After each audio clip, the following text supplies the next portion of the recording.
Ferrania P30 back in stock today. Look, I'm excited. I got a phone call a couple months back saying, hey Steve, Ferrania P30, we've brought everything in-house. We're now doing our own packaging, finishing, everything. You know, we'd like to send you a couple of test rolls to try and see what you think. I shot the film, I loved the film, tried it, a ton of different developers. I have tons of sample images to show, thoughts on scanning, all sorts of stuff in this video. But what's exciting to me is that this isn't like previous times when Ferrania had a small batch and they sold it and then there's like a trickle effect. Because they brought everything in-house, this film is here to stay. We've got a nice supply, I was told, in the US here, about 3,500 rolls that went on sale this morning, and there's gonna be more film coming in November and December and January. So let's take a look at the film and see if it's something that you can use for your photography.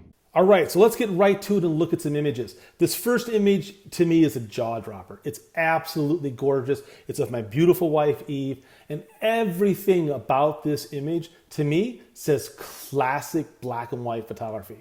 I mean, just look at the richness and the depth of the leaves and the tonality. You don't see film like this nowadays. This is just breathtaking. Look at the tones on her skin. It has a slight orthochromatic quality to this particular film, and I love it. If we zoom in a little bit to her face, look at the details. Look at the tonality. Look at the gradation. It's so smooth, so beautiful, so classic. I mean, if someone says, Steve, what do you like in the black and white image? I'm going to point to this one right here. Now, this particular image was processed in Rodinal 1:50 according to Ferrania's times, and it was spot on, once again shot at box speed. So let's take a look at another image. So I did an entire series of images at a county fairground that was closed right now, and I literally shot it like 11:45 in the morning, so really harsh light. I wanted to see how the film would handle, you know, a high contrast situation. And I gotta tell you, it looks like I'm looking at a Fellini movie. I mean, it's so beautiful.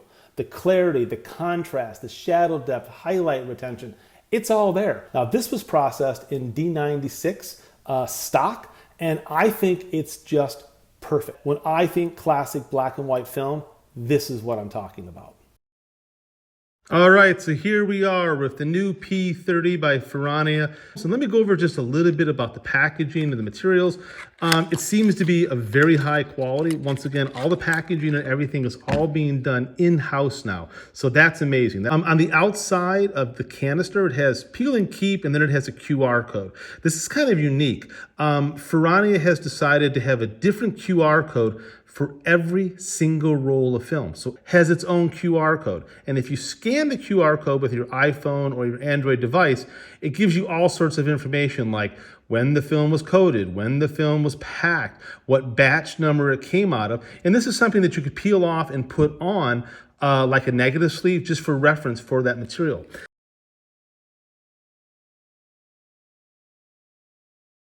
When I open the canister up and I pull out the actual film, it's really nicely done. The cassette is solid, it's professional, and guess what? It now has DX coding, which is really great. Use it if you want, override it if you want, but it's nice that it's there. I don't see anything that looks like they cut any corners, and I, for one, am really pleased. Best practices according to Steve. Number one, this is a unique film. This is not like any other film on the market. This is not like any modern emulsion. This is a vintage classic, silver-rich cine film, and it's important that you spend some time to understand the way the film renders your subjects.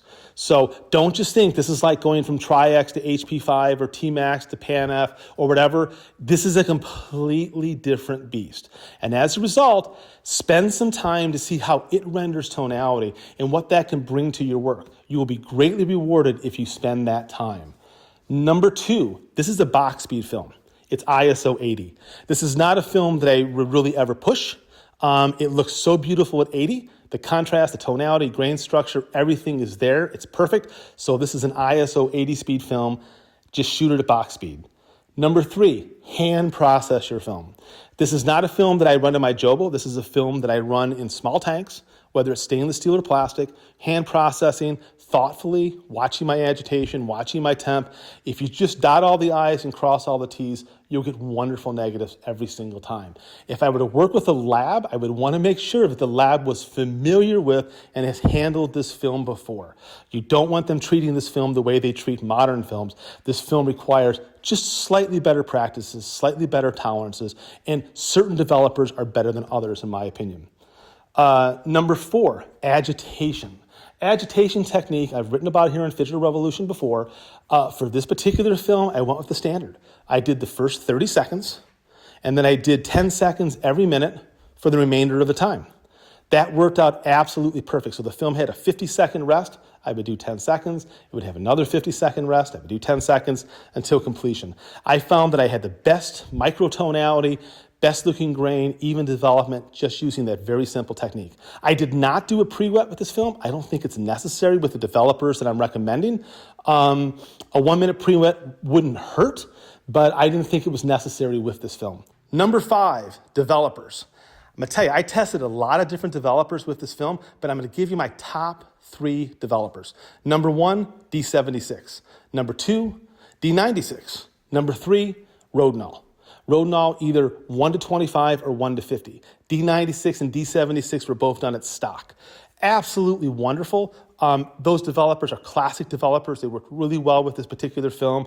I got box speed out of all of them, and they just look great. They feel, it made the film happy. Let's just say that. Those developers made the film happy, and as a result, I'm happy. So those are 3 that I can recommend without reservation. Number 6, scanning the film. So this film requires a little bit more thoughtfulness in terms of scanning. What I do is I do a very small inverted S-curve, right? Pull up on the shadow region and pull down on the highlight region at the 1/4 and 3/4 point, just a little tiny bit, not a lot. I find that that helps the scanner just a hair pull in the tonality of the film for a full range. And this was true whether it was on my Imicon 646 or on an Epson V750. Besides for that, I just set my white point and black point just barely off of the ends and scanned. And both scanners were able to handle the density, tonality, and everything perfectly by just doing that simple technique. And number 7, most importantly, have fun. You now have the ability to shoot with a classic motion picture cine film, something that I wasn't sure was really going to happen, but it has. This film has come back. We have it. Shoot with it. Enjoy it. See what it brings to your work. Thank you very much for listening. I can't wait to hear your thoughts, and have a great day.